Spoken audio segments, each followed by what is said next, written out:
ملحدین کے احمقانہ سوالات اور ان کے جوابات۔ ایک سوال وہ یہ پوچھتے ہیں کہ آپ انسان ہو یا مسلمان؟ جو سوال کرنے والا ملحد ہے اسے کہیے گا یہ بتاؤ تم مرد ہو یا انسان؟ کہ دو ایسی چیزیں جن کے درمیان کوئی تضاد نہیں ہے یہ انہیں متضاد بنا کر پیش کر دیتے ہیں۔ یہ سوال کیوں کرتے ہیں؟ تو جو ملحد ہے نا، ویسے تو ملحد مذہب مخالف ہے، لیکن یہ مذہب مخالف نہیں ہے، یہ اسلام مخالف ہے۔ تو یہ لبرلز ہیں، اسلام سے انہیں تکلیف ہے، نبی کریم صلی اللہ علیہ وسلم کی ذات سے انہیں تکلیف ہے۔ ملحد یہ چاہتا ہے کہ میں انسان ہوں، پہلے میں مسلمان ہوں۔ اب وہ جب یہ کہتا ہے کہ میں انسان ہوں تو وہ یہ کہنا چاہتا ہے کہ میرا وجود بذاتی میری وجہ سے، یعنی میرا وجود اللہ کی وجہ سے، یعنی گویا کہ وہ تصور دیتا ہے کہ بینگ وداؤٹ گاڈ، یعنی ہونا خدا کے بغیر، وہ یہ کہنا چاہتا ہے۔ بسم اللہ الرحمن الرحیم۔ ملحدین کے احمقانہ سوالات اور ان کے جوابات۔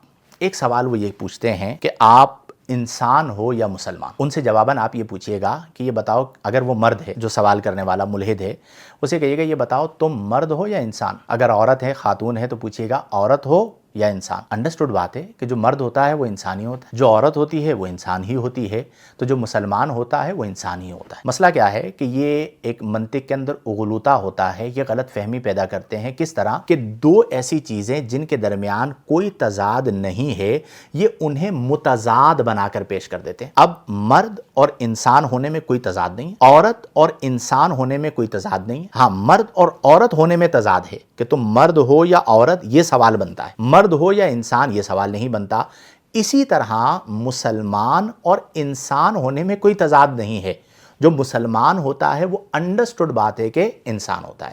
تو سب سے پہلے تو جو ان کا سوال ہے، اکثر ان کے سوالات اغلوطات پر مشتمل ہوتے ہیں، غلط فہمیاں ہوتی ہیں۔ دو ایسی چیزیں جن میں تضاد نہیں ہوتا یہ تضاد بنا کر پیش کر دیتے ہیں۔ تو انہیں ان کا سوال ان کے ہاتھ پہ رکھیں اور انہیں کہیں کہ جا کے کچھ پڑھو، سمجھو اور کوئی ریزنیبل سوال کرو۔ اب یہ تو مذاق والی بات ہو گئی، یعنی آپ کسی کو مذاقاً تو یہ کہہ سکتے ہیں کہ تم مرد ہو یا انسان ہو، مذاق کی حد تک درست ہے۔ اگر آپ کسی کو سیریسلی یہ کہیں گے کہ تم مرد ہو یا انسان ہو تو وہ آپ سے لڑ بھی سکتا ہے اور آپ کو یہ بھی کہہ سکتا ہے کہ جا کے اپنی عقل کا علاج کرواؤ، تمہارا دماغ خراب ہو گیا ہے، تم منتشر الفکر ہو چکے ہو۔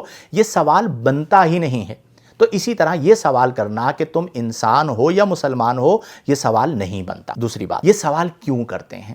تو جو ملحد ہے نا، ویسے تو ملحد مذہب مخالف ہے، لیکن یہ مذہب مخالف نہیں ہے، یہ اسلام مخالف ہے۔ تو یہ لبرلز ہیں، اسلام سے انہیں تکلیف ہے، نبی کریم صلی اللہ علیہ وسلم کی ذات سے انہیں تکلیف ہے۔ کروڑوں کی تعداد میں مسلمانوں کا ہونا انہیں تکلیف پہنچاتا ہے کہ یہ اتنا بڑا مجمع مکہ المکرمہ ہر سال کیسے پہنچ جاتا ہے، حج کے موقع پر اتنی قربانیاں کیوں ہوتی ہیں، وغیرہ وغیرہ۔ اس پر میں ایک پہلے کلپ ریکارڈ کروا چکا ہوں وجود باری تعالیٰ پر، اسے سن لیجئے گا۔ اب اس کے پیچھے فلسفہ کیا ہے؟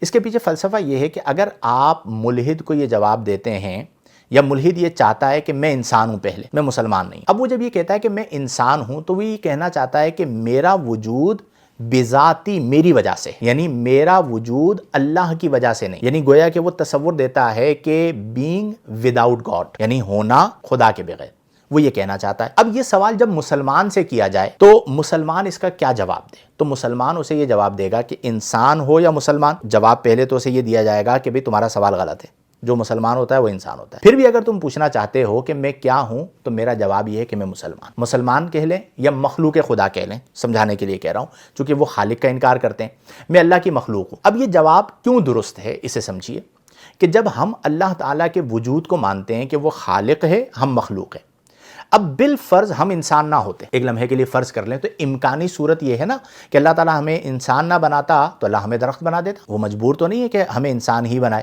پتھر بنا دیتا، پہاڑ بنا دیتا۔ اب اگر ہم انسان نہ ہوتے، پتھر ہوتے تب بھی ہم اللہ کی مخلوق ہوتے، درخت ہوتے تب بھی ہم اللہ کی مخلوق ہوتے، پہاڑ ہوتے تب بھی ہم اللہ کی مخلوق ہوتے۔ اب یہ جو جواب ہے کہ میں اللہ کی مخلوق ہوں، یہ ایک ایسا جواب ہے جو ہر جگہ پر صادق آ رہا ہے اور یہی حقیقت ہے۔ وہ کیا چاہتا ہے کہ آپ یہ جواب دیں کہ میں بذاتی ہی ہوں، اپنی ذات کی وجہ سے ہوں، اللہ کی وجہ سے نہیں ہوں، جس سے پھر وہ یہ ثابت کرے گا کہ آپ آزاد ہو، جو چاہے کرو، جو دل میں آتا ہے وہ کرو، تم کسی کے حکم کے پابند نہیں ہو۔ تو یہ بنیادی طور پر ایک مغالطہ ذہنوں میں ڈالا جاتا ہے جو کہ غلط سوال ہے۔ ہم اللہ کے بندے ہیں، اللہ بذات خود موجود واجب الوجود ہے، وہ اپنے ہونے میں کسی کا محتاج نہیں، اور ہم اپنے ہونے میں اللہ کے محتاج ہیں۔ تو ہماری حقیقت یہ ہے کہ ہم اللہ کی مخلوق ہیں۔ اب اس حقیقت سے پہلے آپ کوئی اور اعتراف کیوں کروانا چاہتے ہیں کہ جی میں مسلمان ہونے سے پہلے یا بندہ خدا ہونے سے پہلے یا مخلوق خدا ہونے سے پہلے انسان ہوں؟ انسان بھی اللہ کی مخلوق ہے، تمام مخلوقات اللہ کی مخلوق ہیں۔ تو ہم اللہ تبارک و تعالیٰ کے بندے ہیں، یہ اللہ کا فضل ہے کہ اس نے ہمیں مسلمان بنایا، اس نے ہمیں توفیق اسلام عطا فرمائی، اور اس پر ہم خوش ہیں۔ لہذا یہ سوال کرنا کہ مسلمان ہو یا انسان ہو، یہ سوال ہی غلط ہے۔ جو بھی مسلمان ہوتا ہے وہ انسان ہی ہوتا ہے۔ البتہ ملحدانہ فکر یہ ہے کہ بینگ وداؤٹ گاڈ، اور اسلامی فلسفہ یا اسلامی فکر یہ ہے کہ بینگ ود گاڈ۔ وہ یہ کہتا ہے کہ میرا وجود خدا کے بغیر ہے، ہم یہ کہتے ہیں کہ ہمارا وجود خدا کی وجہ سے ہے، اور خدا کے سبب ہے، اس کے حکم کی وجہ سے ہے، اس نے ہمیں خلق فرمایا ہے، اور یہ پوری کائنات اس کے ہونے پر دلیل ہے، جس بات کو قرآن اور حدیث نے بیان کیا، جس پر عقلی دلائل بھی متعدد پیش کیے گئے اور انشاءاللہ وقتاً فوقتاً پیش کیے جاتے رہیں گے۔ لہذا یہ بھی ان کی کم عقلی ہے کہ دو ایسی چیزیں جن کے درمیان تضاد نہیں ہے، یہ ان دو چیزوں کے درمیان تضاد کو ثابت کر رہے ہیں۔ لہذا کوشش یہ کریں کہ رد الحاد کے حوالے سے توجہ رکھیں، چیز کو اس کی گہرائی میں جا کر سمجھیں، کیونکہ اگر آپ نے منہج غلط اختیار کیا تو آپ گمراہ ہو جائیں گے۔ یہ اکثر یہی ہوتا ہے کہ ملحدین آپ کو غلط راستے پر یا غلط اخذ علم کا طریقہ ہوتا ہے اس پر لگا دیتے ہیں۔ میں چھوٹی سی مثال دے کے بات مختصر کرتا ہوں کہ مثال کے طور پر پوچھا جائے آپ سے کہ 2 + 2 = آپ کہیں گے 4۔ آپ کو کس نے بتایا 2 + 2 = 4؟ آپ کہیں گے جی ریاضی نے، میتھمیٹکس کا اصول ہے کہ 2 + 2 = 4 ہوتے ہیں۔ اب کوئی بندہ یہ کہے کہ میں یہ والا جو اصول ہے 2 + 2 = 4، اسے لغت سے نکالوں گا، اب وہ ساری زندگی بھی لگا رہے تو کیا لغت سے ریاضی کا اصول نکل سکتا ہے؟ جب آپ ڈکشنری کو دیکھیں گے تو آپ کو الفاظ کا معنی ملے گا، وہاں پہ آپ کو کوئی فارمولا نہیں ملے گا۔ فار ایگزامپل میرے پاس جو ہے وہ یہ ایک پیڈ رکھا ہوا ہے، اب میں اس کا معنی تلاش کرنا چاہوں، یا ایسی ہے، ایسی کسے کہتے ہیں، اب اس کا معنی میں تلاش کرنا چاہوں، یا فین ہے اس کا معنی پنکھا ہوتا ہے، میں اس کا معنی تلاش کرنا چاہوں تو میں کہاں تلاش کروں گا؟ لغت میں۔ وہاں پر ڈکشنری کھولی جائے گی، دیکھا جائے گا اس کے الفابیٹس کو، اور پھر اس سے معنی متعین کیا جائے گا۔ تو لغت ہمیں بتائے گی کہ فین لائٹ کو نہیں کہا جاتا، پنکھے کو کہا جاتا ہے۔ اب کوئی بندہ کہے کہ جی میں فین کا جو لفظ ہے اس کا جو معنی ہے وہ ریاضی کے اصولوں پر نکالوں گا، اب وہ ساری زندگی بھی لگا دے تو کیا ریاضی کے اصولوں سے اسے لغوی معنی مل سکتا ہے؟ آپ جواب دیں گے نہیں۔ اس کا نتیجہ کیا نکلا کہ ہر چیز کو سمجھنے کا ایک منہج ہوتا ہے، ایک طریق ہوتا ہے۔ اگر آپ دائیں بائیں جاتے رہیں گے اور اپنے منہج کو متعین نہیں کریں گے، یعنی راستے کو متعین نہیں کریں گے، تو آپ کبھی بھی نتیجے تک نہیں پہنچیں گے۔ ریاضی دان اگر 2 + 2 کا جواب 4 لغت میں ڈھونڈتا رہے، وہ پوری زندگی لگا دے، اسے نہیں ملے گا۔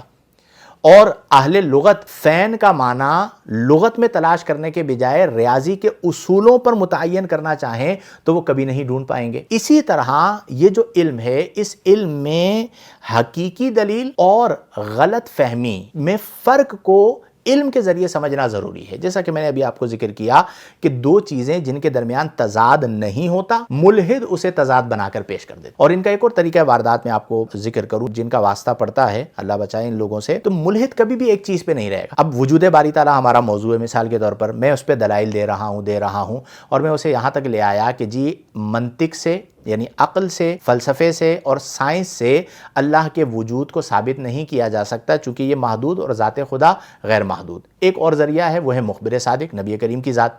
تو اب وہ وجود باری تعالیٰ کے موضوع کو چھوڑ دے گا، نبی کریم کی ذات پر آ جائے، پھر وہ کہے گا نبی کریم نے اتنے جو نکاح کیے تھے وہ کیوں کیے تھے؟ وحی اترتی تھی تو کیا جبریل امین وحی لاتے ہوئے کبھی نظر آئے؟ میں نے تو اپنی آنکھ سے نہیں دیکھا۔ موضوع کیا تھا، چلا کہاں پر گیا؟ آپ 10 منٹ انہیں سنیں گے، یہ 50 چیزیں ذکر کریں گے۔ تو کبھی بھی ملحد سے بات ہو تو اسے موضوع سے نہیں ہٹنے دیا جائے، اسے کہا جائے یہ بھی بات ہے، یہ بھی اختلاف کی بات ہے، اس پر ہم الگ سے بات کریں گے۔ ابھی جو موضوع ہے وجود باری تعالیٰ، آپ اس پر رہیں اور اللہ کے نہ ہونے پر دلیل پیش کریں۔ میں نے آپ کو اللہ کے ہونے پر یہ دلائل پیش کر دیے ہیں، تو پھر یہ وہاں پر پھنس جائیں گے اور جواب نہیں دے پائیں گے۔ تو یہ ان کا طریقہ واردات ہوتا ہے کہ دو چیزوں کے درمیان حقیقتاً تضاد نہیں ہوتا، یہ تضاد بنا کر پیش کرتے ہیں جس سے خرابی آتی ہے۔ اللہ تبارک و تعالی ہم تمام کو اسلام پر ثابت قدمی عطا فرمائے۔ ہم مسلمان ہیں اور مسلمان اس انسان ہی ہوتا ہے، غیر انسان نہیں ہوتا۔ اور ہم سے اگر کوئی سوال کرے گا ملحد کہ تم یہ بتاؤ کہ تم پہلے انسان ہو یا مسلمان ہو، تو آپ نے یہی جواب دینا ہے کہ میں الحمدللہ اللہ کی مخلوق ہوں، اللہ کی مخلوقات میں سے انسان اور مسلمان ہوں۔ اور اگر آپ مجھے گھیرنا چاہتے ہیں، گھمانا چاہتے ہیں، تو آپ کے لیے پہلا جواب اور آخری جواب یہی ہے کہ میں الحمدللہ رب العالمین عبداللہ یعنی اللہ کا بندہ ہوں یا اللہ کی مخلوق ہوں جس نے مجھے خلق فرمایا ہے۔ بقیہ ساری پہچانیں اس کے بعد ہیں۔ اگر میں انسان نہ بھی ہوتا، درخت ہوتا، اللہ تعالیٰ اگر مجھے بنا دیتا تب بھی میں اللہ کی مخلوق ہوتا، پتھر ہوتا تب بھی میں اللہ کی مخلوق ہوتا۔ تو وہ جو فلسفہ ود گاڈ اور وداؤٹ گاڈ والا ہے، اسے آپ نے وداؤٹ گاڈ والے فلسفے کو اٹھا کر پھینک دینا ہے۔ میرا وجود میرے رب کی وجہ سے ہے، یہ وہ نظریہ ہے جو ہمیں دین اسلام عطا فرماتا ہے۔ اللہ تعالیٰ ہمیں صحیح عقائد و نظریات اپنانے کی توفیق عطا فرمائے۔ آمین بجاہ النبی الامین وآخر دعوانا ان الحمدللہ رب العالمین۔